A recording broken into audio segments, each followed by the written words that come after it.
Good morning, ladies and gentlemen, and which is odd. Welcome to Wednesday's Market SITREP here at TGO Top Gun Options. I'm Matthew Buckley. We got up this morning and we just knocked out our accelerated retirement brief. We looked at a bear call spread, a bearish trade on FXI, the Chinese ETF, out to next Friday.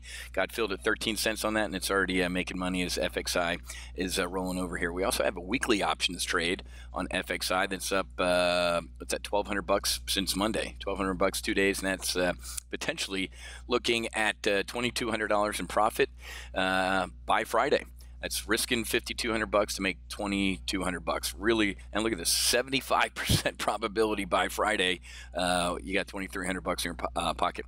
Bullish trade on volatility, a little underwater, but it's Wednesday, folks. We have 4th of July celebration. Orange bad man dictators having a military parade in Washington. Ooh, tanks. He's taking us over.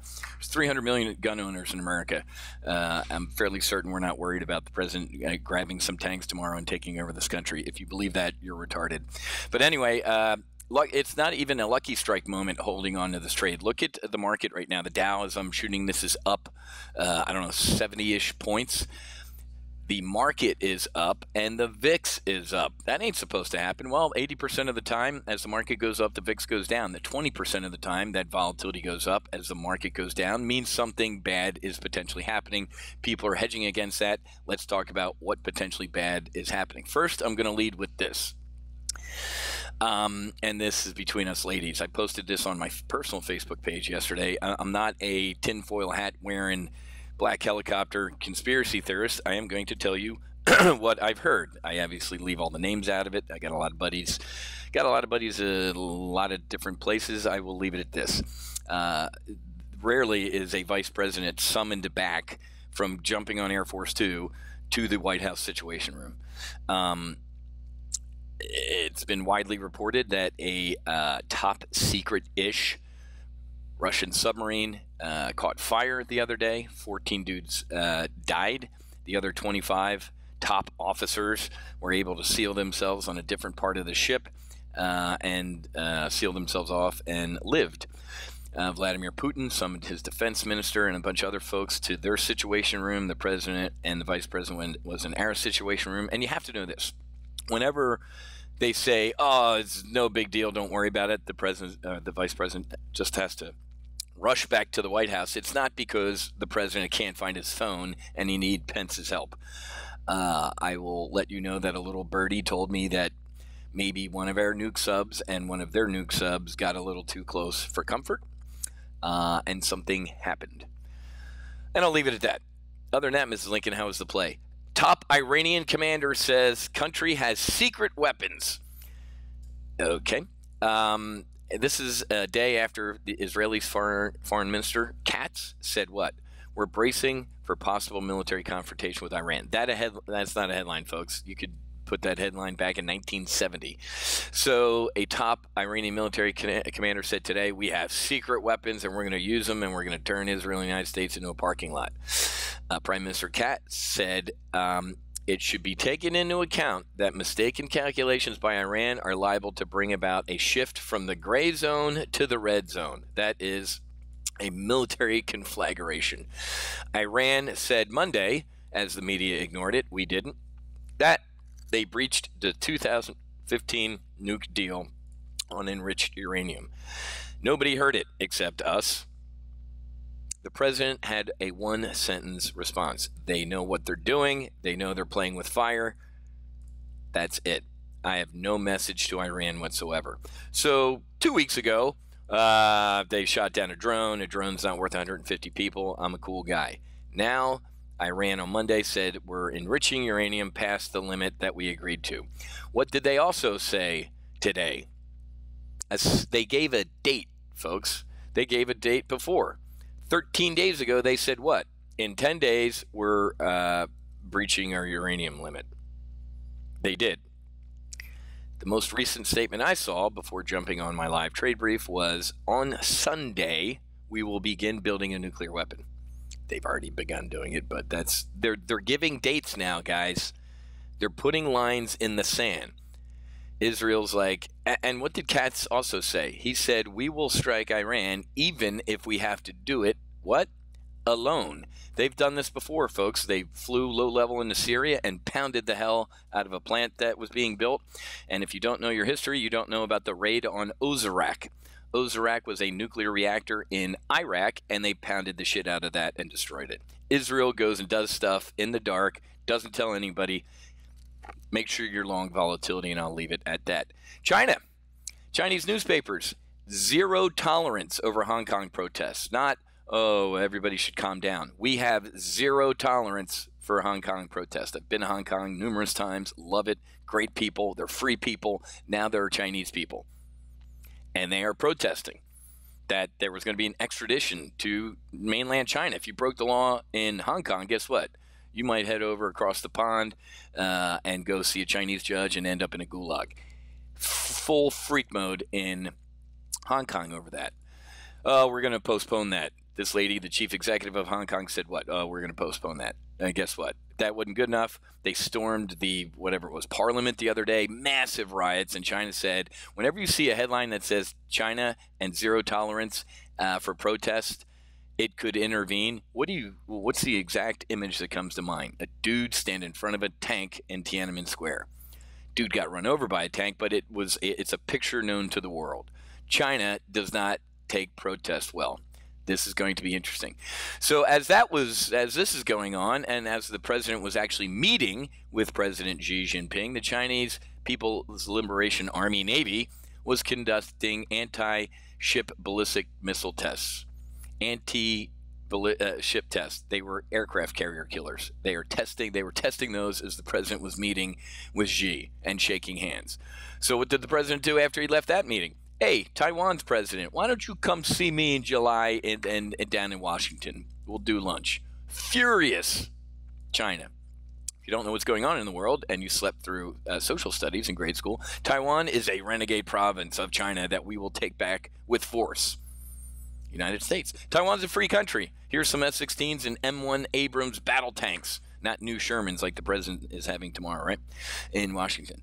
That is not. So we got a lot going on, man. U.S.-China trade talks are back on track. Sold. We got out on Monday, man. We got out of, and in the brief today, we just got out of the SPY calls that we placed a week ago. SPY calls, $2,400 profit in a week. I forget what we came out of pocket. What were those, like $1,500? 15 to make 2,400. Done. And then our FXI trades on Monday that we closed up $4,100.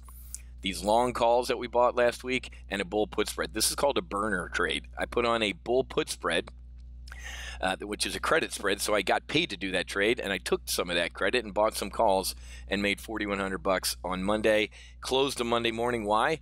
Because I knew this was going to fade, man. I knew this was it was over before it started, that little relief rally.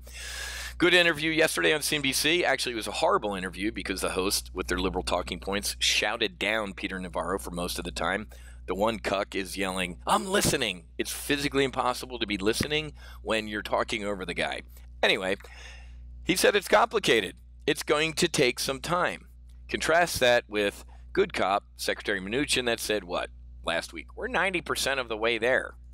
Well, guess what, Steve? The 10% that remains is ginormous, and it's going to come down to the president and Xi. This ain't over, folks. We laughed earlier in the week about how stupid financial journalists are because they called it a truce, and they called it a ceasefire. If I'm punching you in the face and I don't increase hitting you harder, you don't say that the guy stopped hitting me, folks. He elected not to raise more tariffs.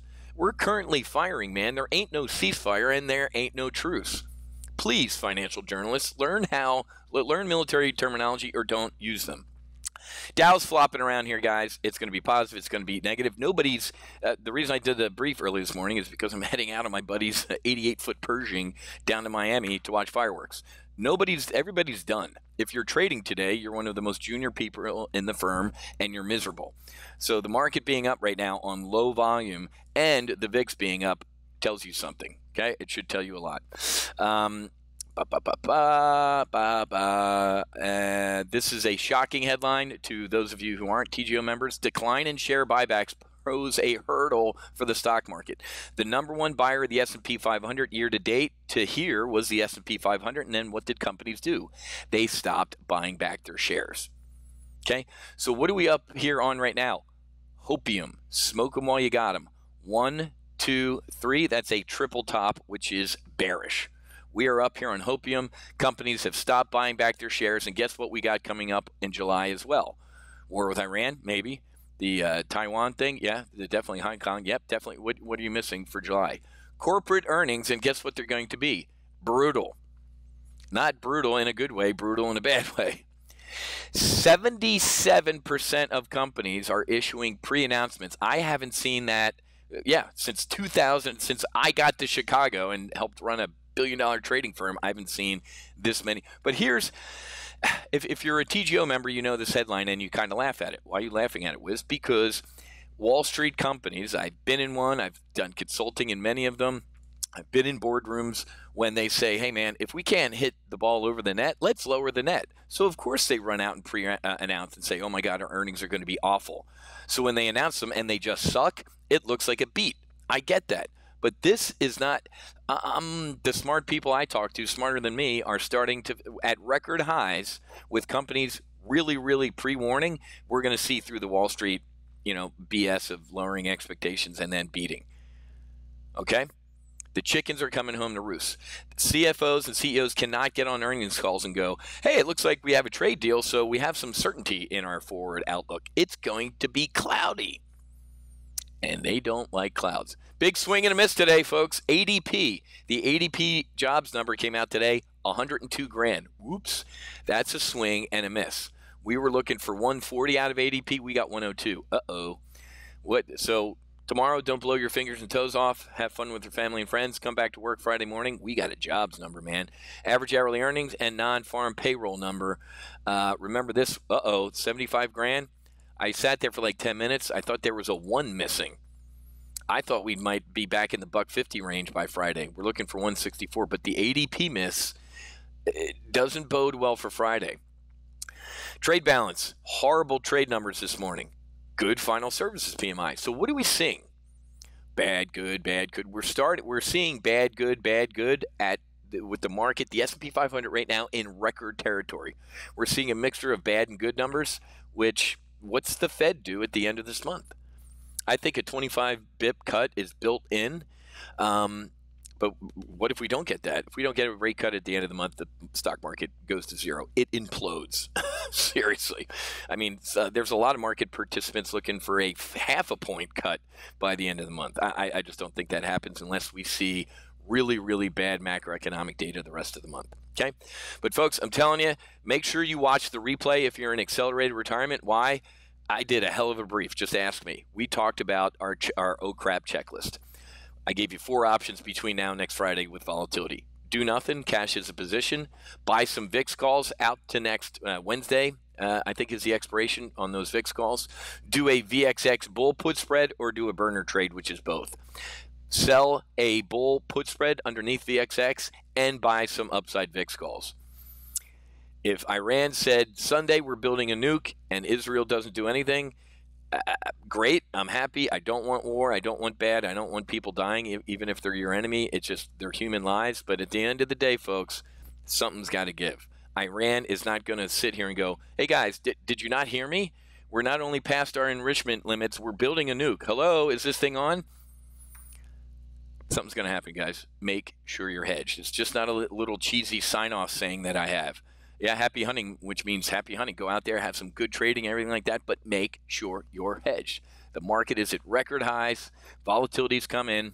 It's up a little bit today, but we're at record highs, man. We got nuke subs going bump in the Arctic, people dying. We got Iran saying, is anybody listening to us? We're building a nuke, and we want to kill America and Israel.